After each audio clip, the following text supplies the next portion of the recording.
है। मेरे रसूल सच्चे नबी सादिक व मज़दूक नबी ने फरमाया, माह रमज़ान की हर रात अल्लाह पहले आसमान पे तजल्ली करता है और अल्लाह अपने बंदे से पुकार पुकार कर गुरूब आफ्ताब से लेकर सुबह सादिक तुलू होने तक कहता है, मेरे बंदे अगर तू गुनहगार है तो मुझसे माफ़ी तलब करता कि मैं तेरी मगफिरत कर दूँ, मैं तुझे जन्नत का परवाना अता कर दूँ। अगर तू गरीब है तो मुझसे दौलत मांगता कि मैं तुझे दौलत अता कर दूँ। अगर तू नेमत से महरूम है तो नेमत मांगता कि मैं तुझे नेमत अता कर दूं। यही वजह तो है हजरात सहाबा किराम जब रमज़ान शरीफ आता तो वो ऐसे तैयारियां करते थे जैसे हम अपने घरों की शादियों की तैयारी करते हैं। सहाबा इतने मसरूफ हो जाते रमज़ान शरीफ की तैयारियों में। और कैसी तैयारी करते, हम भी रमज़ान शरीफ की तैयारी करते हैं। हमारी तैयारी क्या है, सहरी में तुर्री के मसाले को चाहिए, सहरी के अंदर ये चाहिए, सहरी में वो चाहिए, इफ्तार में ये चाहिए, इफ्तार में वो चाहिए। मुझे इससे कोई जो है वो शिकवा नहीं, मेरे आका ने इससे मना नहीं किया। हुजूर फरमाते हैं कि रमजान शरीफ में घर वालों का दस्तरखान वसी कर दिया करो, घर वालों पे ज्यादा खर्च किया करो, इसलिए कि जो घर वालों पे रमजान शरीफ में खर्च करता है अल्लाह उसको अपनी राह में खर्च करने का सवाब अता करता है। और फारूक आजम फरमाते हैं जो रमजान शरीफ में कुशादगी करे घर वालों पर अल्लाह उसे जिहाद में खर्च करने का सवाब अता करता है। मुझे इससे कोई शिकवा नहीं। लेकिन सहाबा की तैयारी क्या होती थी, जब रमजान शरीफ आता सहाबा अपने बिस्तर को बांध दिया करते थे। रमजान शरीफ आता तो सहाबा बिस्तर को बांध देते थे। क्यों बांध देते थे बिस्तर को, इसलिए कि अब सोना नहीं है, सोने की रातें 11 महीने की रातें हैं। अब गफलत में जिंदगी नहीं गुजारना है, बल्कि रातों को जग कर दिन को जग कर अल्लाह की इतनी इबादत करना है कि इबादत का सीजन आ गया।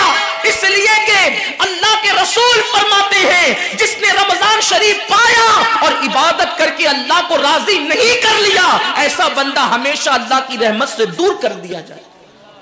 इसलिए सहाबा रमजान शरीफ की तैयारी करते थे, बिस्तर बांध देते थे। और अपना मामूल क्या है, जो फजर में सोएंगे तो वो असर में उठेंगे, रात भर जागेंगे क्रिकेट खेलते हुए, रात भर जागेंगे गलियों में घूमते हुए।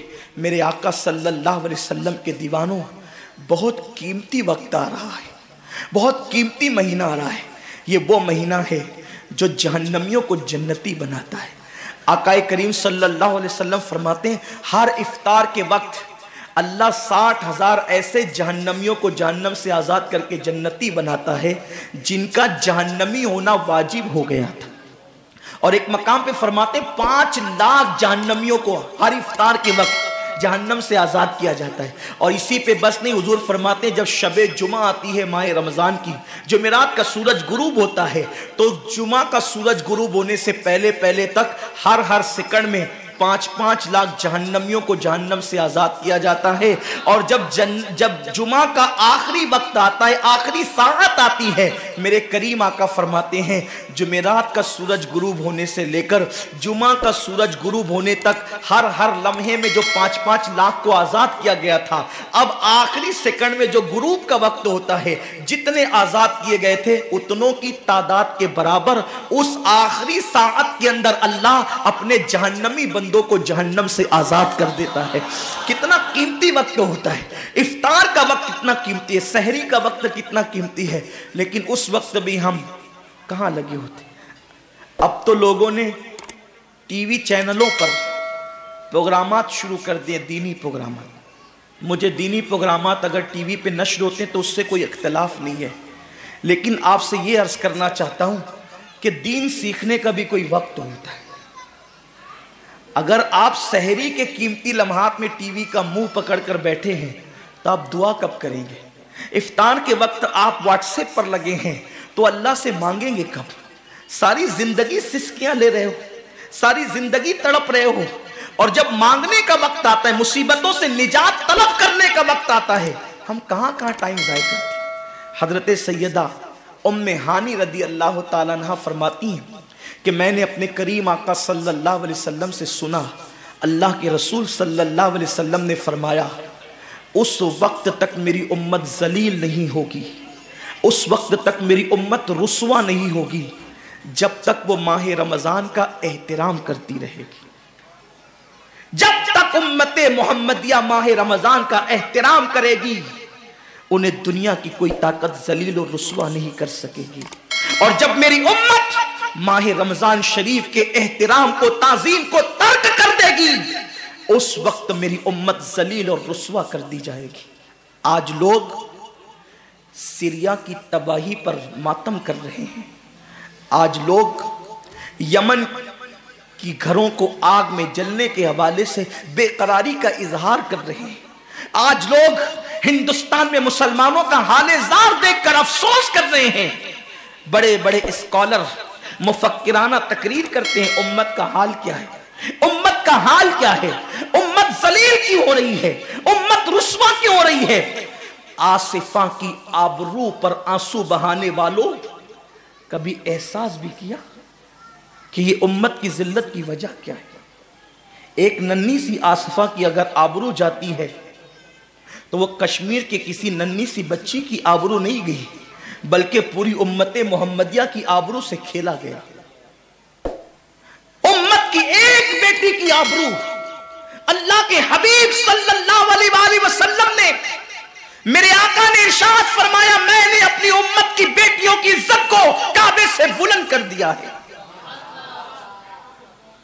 वो दुनिया की और कौमें होगी जो अपनी बेटियों की आबरू का नीलाम करके अपने तख्त और ताज के लिए सामान करती है।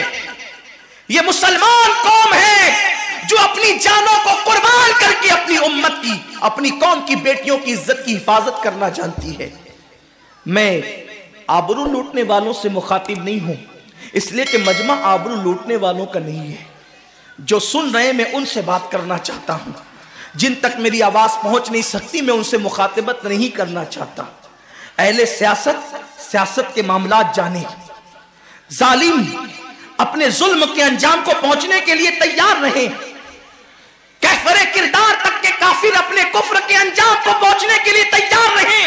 मैंने उनसे कोई गुफ्तगू नहीं करना, लेकिन आज किसी कौम की बेटी की अगर आबरू को लूट करके उम्मत को जलील करने की कोशिश की जा रही है, अगर तुम्हारे घरों को जलाकर तुम्हें बेघर करने की कोशिश की जा रही है, अगर तुम्हें तबाही के दहाने पर पहुंचाने की कोशिश की जा रही है, अगर तुम्हें गुर्बत की सतह से नीचे गिराकर तुम्हारे ईमान को छीनने की कोशिश की जा रही है, तो कब तक दूसरों पर उंगली उठाते रहोगे।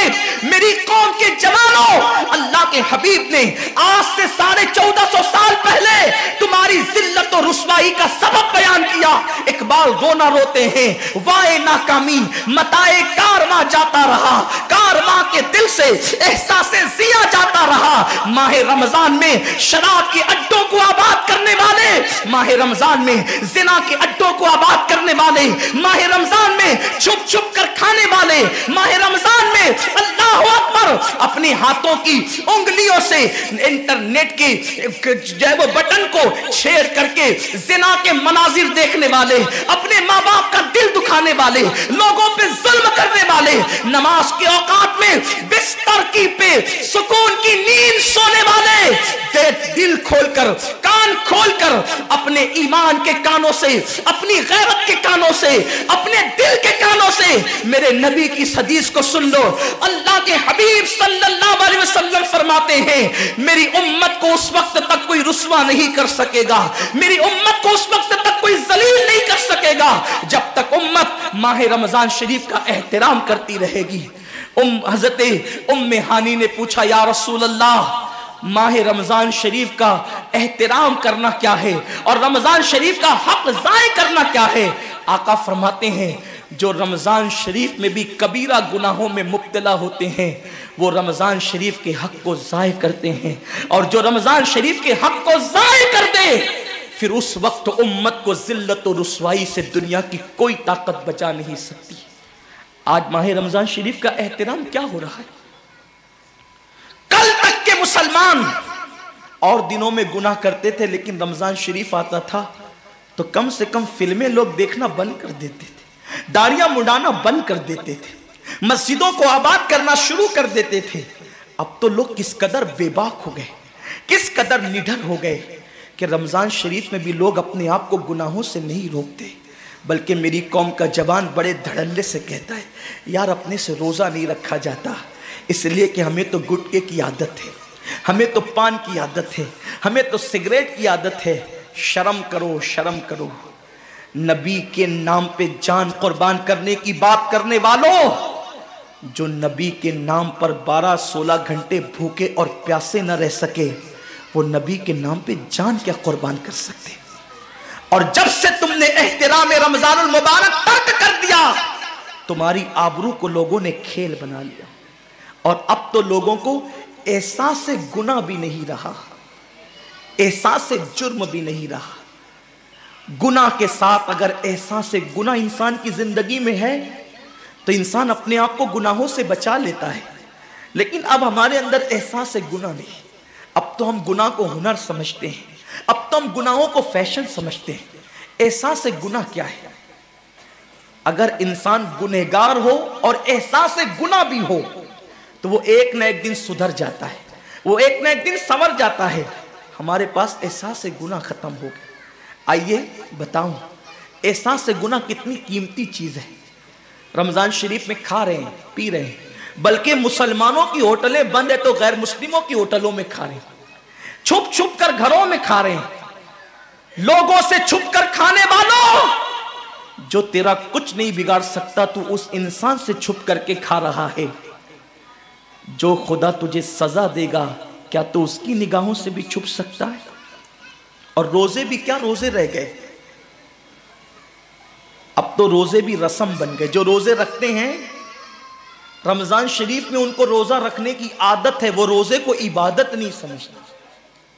जो रोजा आदत बन जाए वो निजात नहीं दिला सकता, जो रोजा इबादत बन जाए वो निजात दिला सकता। एक तो रोजे की आदत है और एक तो रोजा इबादत है। रोजा आदत और इबादत में फर्क क्या है? आदत ये सब ने रखा, हम भी रख लें, ये आदत है। न रखेंगे तो क्या जवाब देंगे, ये आदत है। न रखेंगे तो लोग ताना देंगे, आदत है। फिर रोजा इबादत क्या है? रोजा इबादत यह है कि अल्लाह ने रोजा रखने का हुक्म दिया है और मुस्तफा जान रहमत ने रोजे का हक यह बताया है, अगर तू रोजा रखे तो सिर्फ भूखा प्यासा न रहे, बल्कि तेरा हाथ भी रोजेदार रहे, तेरी जबान भी रोजेदार रहे, तेरी आंख भी रोजेदार रहे, तेरा पैर भी रोजेदार रहे, तेरा कान भी रोजेदार रहे। कान रोजेदार इस तरह कि कान अल्लाह के ममनू करदा चीजों को न सुने, हाथ रोजेदार इस तरह हाथ अल्लाह के मना करदा कामों को न करे, जबान रोजेदार इस तरह कि जबान अल्लाह की ममनू करदा चीजों को अदा न करे, पैर रोजेदार इस तरह कि पैर उस जगह चलकर न जाए जहां अल्लाह ने जाने से मना किया है। जब तू इन सारे आज़ा को रोजेदार बनाता है तो ऐसे रोजे के मामले में मेरा अल्लाह फरमाता है रोजा मेरे लिए है और मैं ही उसकी जज़ा हूं।